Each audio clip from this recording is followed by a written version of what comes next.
Today I am going to tell you what to do if your Modak's Purnam becomes or the Modak Puran becomes watery. I am going to give you two hacks or keys to repair it. Apart from this, if you have any other queries, you can leave it in the comment section below. We make sure that we answer to all your queries. Number 1. Suppose you have to repair half kg of the Puran or the jaggery Puran which has become watery.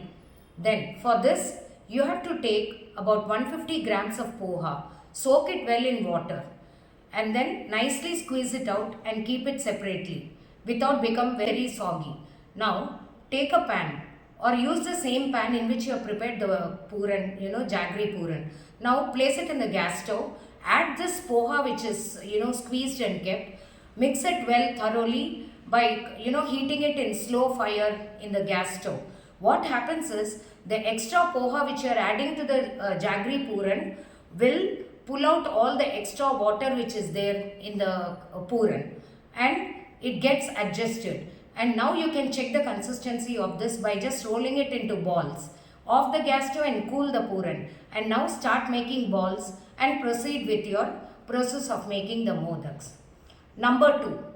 This is little difficult, but you have to, for the same quantity, half kg of the jaggery puran to be repaired, you can keep about 1 full cup of coconut grated nicely. Now take this grated coconut and keep the old tawa in which you have used to make the jaggery puran.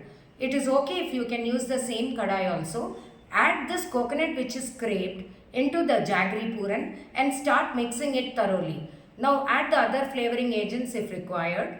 Now you will see that the extra coconut which you are adding to the jaggery puran will pull out all the extra moisture in it. Now what happens is when you slowly raise the flame, it gets absorbed in the coconut and now your puran is second time very ready. You can cool it and start making balls for the modak, puran for the modak. Thank you.